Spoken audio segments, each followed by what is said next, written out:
नमस्कार शेतकरी मित्रांनो, योजना कॉर्नर युट्यूब चॅनलवरती सर्व शेतकरी बांधवांचं पुनश्च एकदा हार्दिक स्वागत। शेतकरी मित्रांनो, या दिवशी शेतकऱ्यांना मिळणार पीएम किसान योजनेचा 18 हप्ता। त्याआधी हे कराच म्हणजेच काही कामे करायची आहेत, ती कोणकोणती कामे या व्हिडिओच्या शेवटीला आपण पाहणारच आहोत, व्हिडिओमध्ये पाहणारच आहोत। त्यामुळे व्हिडिओ शेवटपर्यंत बघा। चॅनलवर नवीन असाल, चॅनलला सबस्क्राइबच केलं नसेल तर सबस्क्राइब करून घ्या।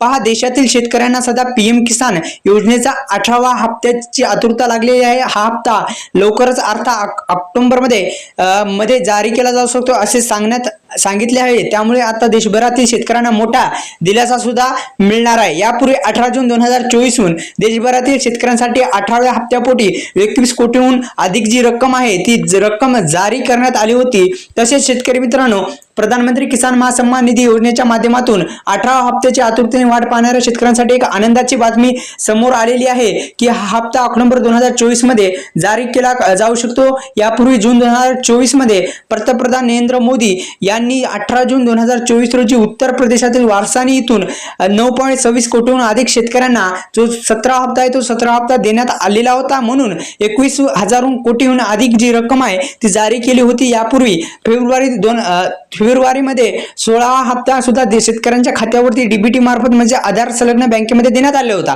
प्रधानमंत्री किसान महासन्मान निधी योजनेअंतर्गत पात्र शेतकऱ्यांनाच दर 4 महिन्यांनी शेतकरी मित्रांनो 2,000 रुपयाचा जो हप्ता आहे तो हप्ता दिला जातो आणि वार्षिक 6,000 रुपये शेतकऱ्यांच्या खात्यावरती जमा केले जातात आणि आर्थिक मदत दिली जाते। ही रक्कम एप्रिल, जुलै आणि ऑगस्ट, डिसेंबर, मार्च अशा 3 हप्त्यामध्ये देण्यात आली होती। पहा की इथे पाहू शकता की एप्रिल, जुलै आणि ऑगस्ट, नोव्हेंबर, डिसेंबर, मार्च अशा 3 हप्त्यामध्ये ही रक्कम जी आहे ती रक्कम दिली जाते। म्हणजे आता पहिला जो हप्ता एप्रिल जुलै महिन्यात, दुसरा हप्ता ऑगस्ट ते नोव्हेंबर महिन्यात आणि तिसरा जो हप्ता आहे तो डिसेंबर ते मार्च महिन्यात, म्हणजे असे 3 हप्ते दिले जातात। म्हणजे वार्षिक किती झाले 6,000 रुपये या योजनेद्वारे शेतकऱ्यांच्या खात्यावरती वर्गित केले जातात आणि ती म्हणजे डीबीटी मार्फत। आणि 2021च्या अंतरिम अल्पसंख्याक तत्कालीन अर्थमंत्री यांनी जाहीर केली होती की यानंतर पंतप्रधान नरेंद्र मोदी यांनी सुद्धा ती योजना जी आहे ती लॉन्च करण्यात आली होती। पहा, आता या योजनेसाठी पीएम किसान योजनेसाठी ई-केवायसी ची आवश्यक।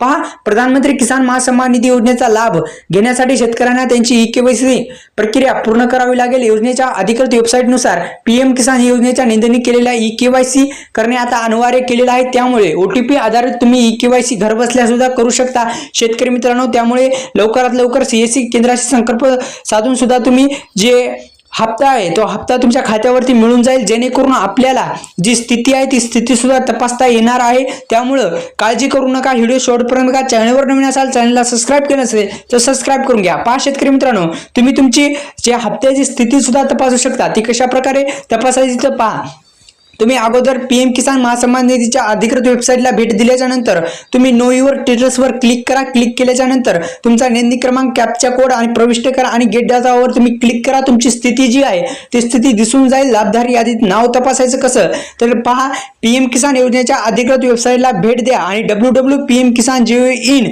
बेनिफिट लिस्टवर क्लिक करा। तुमचं राज्य, जिल्हा, ब्लॉक आणि गाव निवडा आणि गेट रिपोर्टवर क्लिक केल्याच्या नंतर तुम्हाला तुमची लाभधारी यादी सुद्धा, तुमचं नाव सुद्धा तुम्ही तपासू शकता की तुम्हाला पुढील हप्ता येणार आहे का नाही। ही अत्यंत महत्त्वाचं बातमी होती। त्यामुळे व्हिडिओला लाईक, चॅनलला सबस्क्राइब करायला विसरू नका शेतकरी मित्रांनो। शेतकरी मित्रांनो, जे 3 प्रॉब्लेम असतात ते तिन्ही प्रॉब्लेम तुम्हाला मी सांगतो। पहिला प्रॉब्लेम असतो लँड सेलिंग स्टेटसचा, तो सुद्धा दुरुस्त करा। दुसरा प्रॉब्लेम असतो आधार सेलिंग स्टेटसचा आणि तिसरा प्रॉब्लेम असतो ई-केवायसीचा। ही ई-केवायसी सुद्धा करून घ्या, जेणेकरून आपल्याला हप्ता जो आहे तो हप्ता मिळून जाईल। ही होती अत्यंत महत्त्वाची बातमी। व्हिडिओ आवडल्यास व्हिडिओला लाईक, चॅनलला सबस्क्राइब करायला विसरू नका। तसेच हा व्हिडिओ शेवटपर्यंत बघायला विसरू नका। धन्यवाद शेतकरी मित्रांनो।